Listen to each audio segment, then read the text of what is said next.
Hi, welcome to the online support from Life Education for IELTS exam. My name is Anita Sudarshan and I have been an IELTS trainer for the past 20 years. I have taken the IELTS exam 3 times for various reasons and my overall score was 8.5. So over the years I have seen the trends that have emerged in IELTS learning and training process, and I thought I'll give you a fair introduction of what exactly the exam is and certain misinformation or myths people have regarding the test and what are the real facts about the IELTS exam. The first thing is, the IELTS exam is taken by someone who wants to study in an English speaking country like the UK, the US, Canada, New Zealand, Australia. And in fact, this exam is also taken by students who want to study in universities that have some tie-up with an English-speaking country's university too. This exam is also taken by someone who wants to work or migrate in any of these countries, like which I said, Canada, Australia, New Zealand, the UK and the USA. In fact, of late, there are many organizations and educational institutions asking for an IELTS score for their admission and recruitment purposes.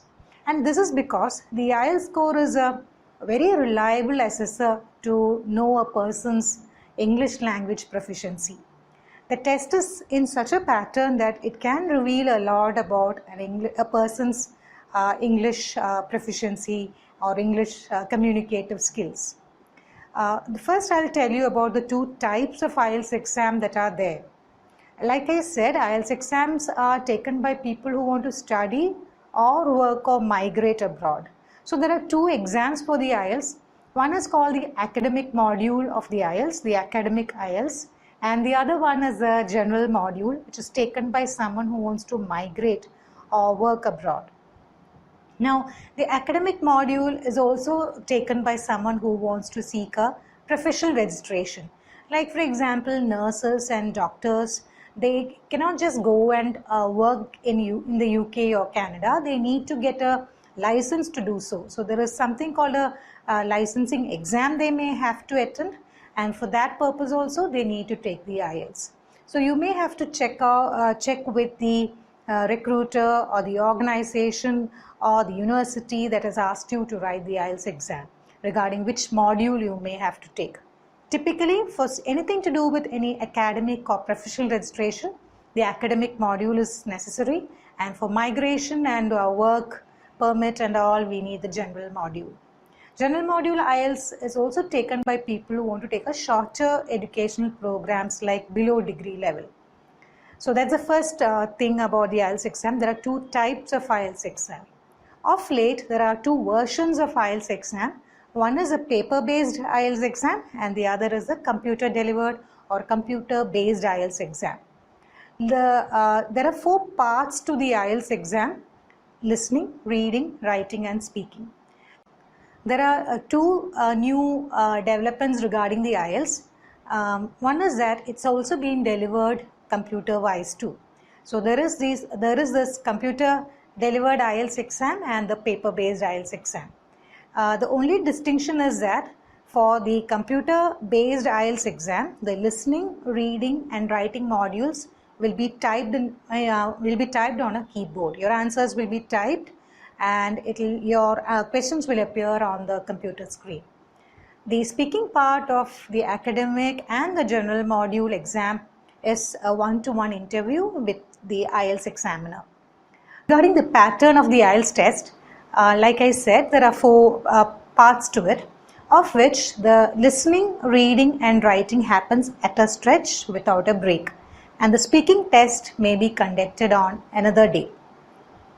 The duration of the test is like 3 hours or 15 minutes or so, and that's because the breakdown of the exam is like this.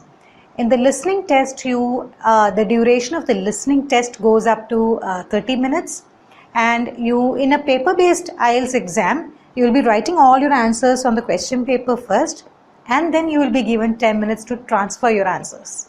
In the computer model of the IELTS exam, you will be typing all your answers on the keyboard and you will not get an extra 10 minutes to transfer your answers.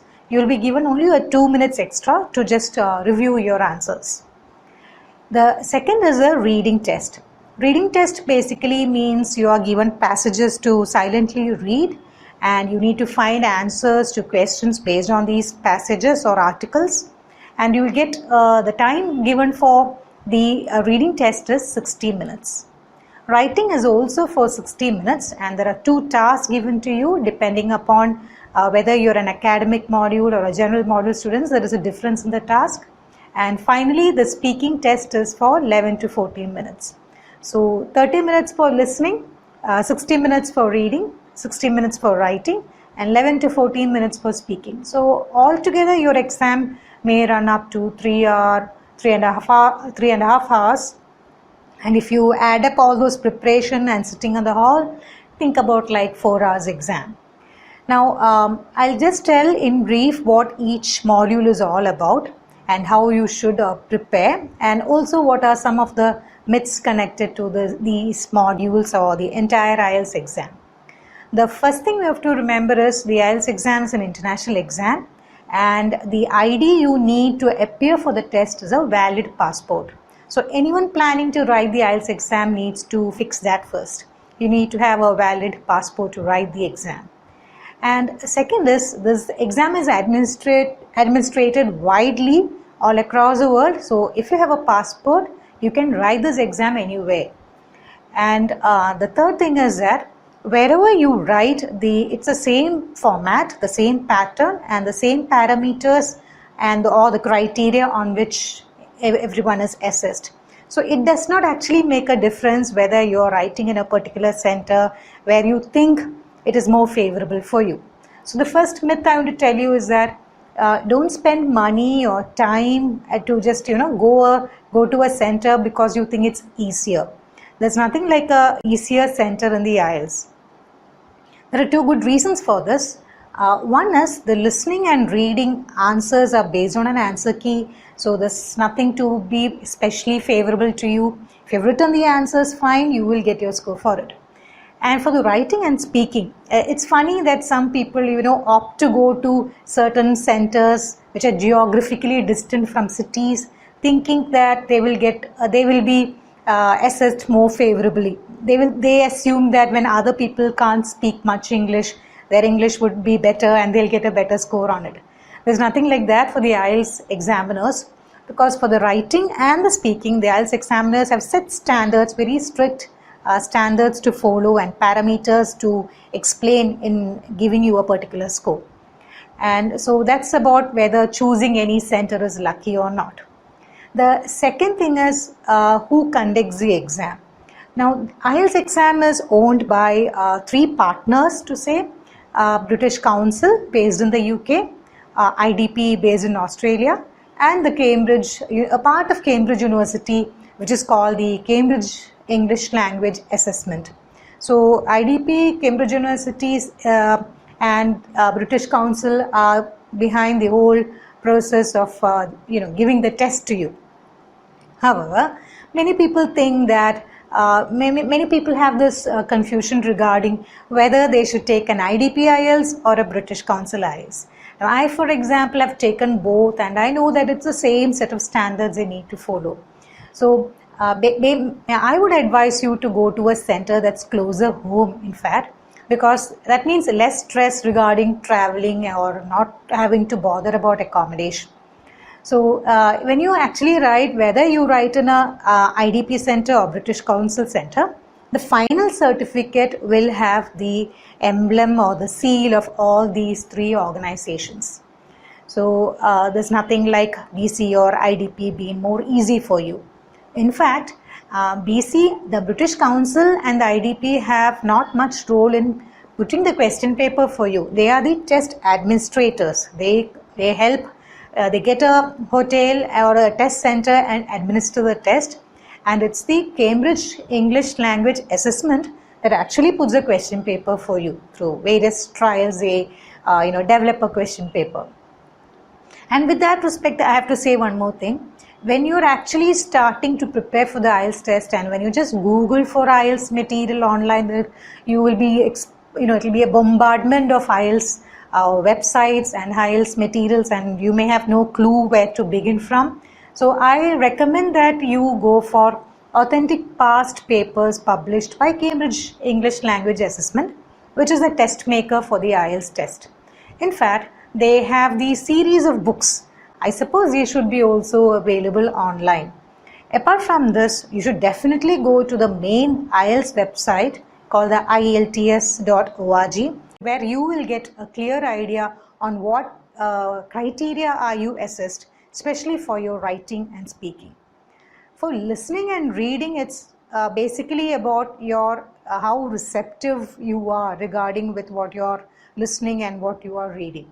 But for writing and speaking, these are productive skills. There are a lot of criteria you need to adhere to get a required score for your purpose.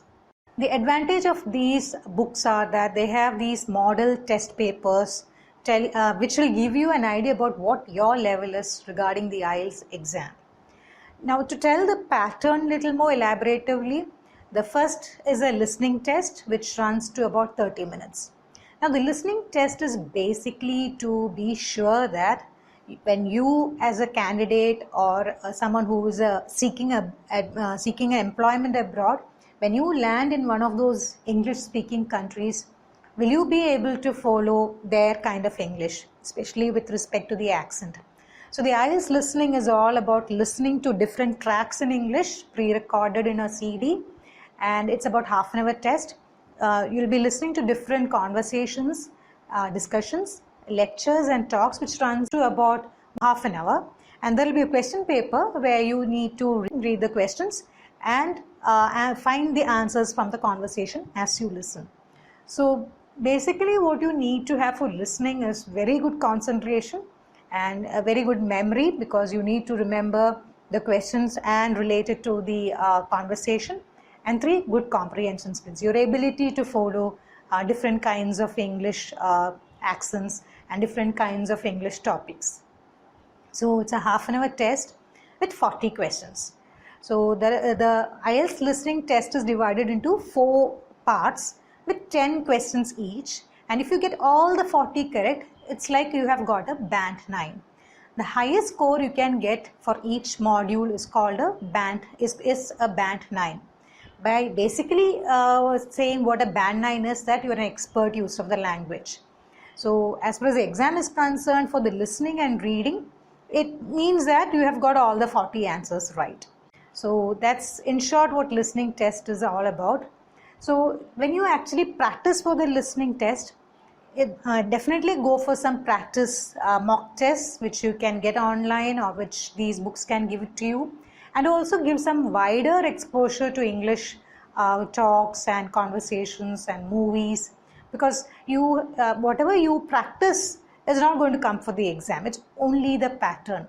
So these past papers or the published papers are only giving you an idea about what the real test pattern is, but not the same thing will not come for the exam. Moving on to the second module, which is the reading module. It's a 60 minutes exam or 60 minutes test, where again you have 40 questions, and there is a difference between the academic reading and general module reading. Listening is same for both the modules, but when it comes to the academic module and general module reading, there's a difference in the text or the article you read. In the academic module, the texts are run to about 2 pages, like for example, not the A4 length, but almost like an A4 paper. You have almost 2 pages length, and about 13 or 14 questions per article or per passage, which you need to read and find the answers in 20 minutes. So in academic module, there are 3 passages like that, and altogether there are 40 questions. So each passage may get something like 13 to 14 questions. And what they say is there is progressive difficulty, like first passage is easy, second medium, and third difficult. Although many people have found that's not true for most of the passages. And I think that's because basically reading is all about what you also have read so far, how familiar you are with the topics you're reading to. So in reading, it's a 60 minutes test with 40 questions. And again, if you have got all 40 right, it means you get a band 9. most of the students try to get something like a 7 band or a 6.5 for listening and reading, or sometimes some people who are planning to migrate may need an 8 band for listening. So all this means that out of 40 questions, how much did you get right? For example, if you get something like 30 to 33 right, you may get a 7 band for your academic module reading. But in general module reading, you may have to get score up to 34 or 35 correct out of 40 to get a 7 band. And for listening, 8 band means you may have to get something like 38 out of 40 right. In fact, this conversion is there in the IELTS website too, the IELTS main website too. Another doubt many people have regarding listening and reading, when you write the answers, should you write in capital letters or in small letters? It is okay to write in the uppercase, the capital letters or small letters, but definitely follow what the instruction tells you. There could be instructions asking you to write in capital letters or write in specific word limit. So if you have exceeded the word limit, you may not get a score for that. Spellings matter, the tense matter. Did you hear it as a plural? Then if you wrote it singular, then you will lose a score. So all these things are important for the listening and the reading module. Coming to the third module, which is a writing module, again there's a difference between the writing session of the academic module and the general module. The academic module and general module have two tasks, and one is a 20 minutes task and one is a 40 minutes task. So which means both of the modules have a writing test duration of 60 minutes. In the academic module, the two tasks given to you are, one is you are given a diagram or a pictogram. Now it could be something like a pie chart or a table or a line graph, and you're supposed to describe and explain, or basically write the features and make some comparisons of what the data you see in a 20-minute time using at least 150 words. There is also an essay which you have to write for the academic module, which is about 40 minutes, and you need to produce something like 250 words minimum. These topics are very general in nature, like you don't have to have specialist knowledge or big research on these topics. These are topics you may have heard about in the media, or these are things you might have read about in the newspaper, so you just have to develop an essay on it. One important thing about writing is that because the IELTS exam is such a popular exam, there are so many ready-made answers to the questions that have already appeared in the IELTS exam. I would recommend that you can of course go through these answers to get more ideas for different topics, but don't go for by-hearting any of these answers, because the IELTS exam penalizes you. You lose score if you are giving a memorized answer, and they may have the technology to find out if an answer is plagiarized, is by-hearted and reproduced in your exam. The same applies for the speaking too. Please avoid memorized or by-hearted answers. Now coming to general module writing, again there are two tasks. One is the task 1, which is a letter. Now academic module people had a picture to describe about, but in the general module you are given a letter topic. You don't have to worry about that from, to, sub, reference and all that. You just have to write the content of that answer, of that letter. And what you need to develop in the letter will be given in the question to you. It's usually like you're given a situation and then you're given 3 ideas which you have to develop in the letter. For example, you are leaving a house and you want your neighbor to take care of your house. So write a letter to your neighbor telling when you are leaving and when you are coming back, what this person should look after in the house, and thanking him. So the basic idea is given and you just have to develop the answer. Even in the general module, just like in the academic module, you have an essay to write. These are very general topics. So both academic module and general module have an essay part to it, 40 minutes, 250 words. In fact, this is called the task 2. Task 2 carries twice the weightage of task 1. So it is more important than task 1, and so therefore you should not take excess time for your task 1 for both of the modules. Task 1 don't take more than 20 minutes because your essay carries more marks. And in the speaking test, which may not be conducted on the same day of your listening, reading and writing, it usually happens on the next day or the previous day. In fact, it can go up to 1 week prior or after your listening, reading, writing test. And this could be because the examiner also has to find a convenient time to give you a test. In the IELTS speaking test, it runs to about 11 to 14 minutes. And again, the examiner wants to get the impression that when a person like you reaches these English speaking countries, will you be a good communicator? So all the aspects of a language is assessed here. Your vocabulary, how coherent and clear you are, how connected your sentences are, your pronunciation, your vocabulary range, all these matter for the IELTS speaking test. And definitely the fluency. Are you producing sentences in a reasonable pace of time?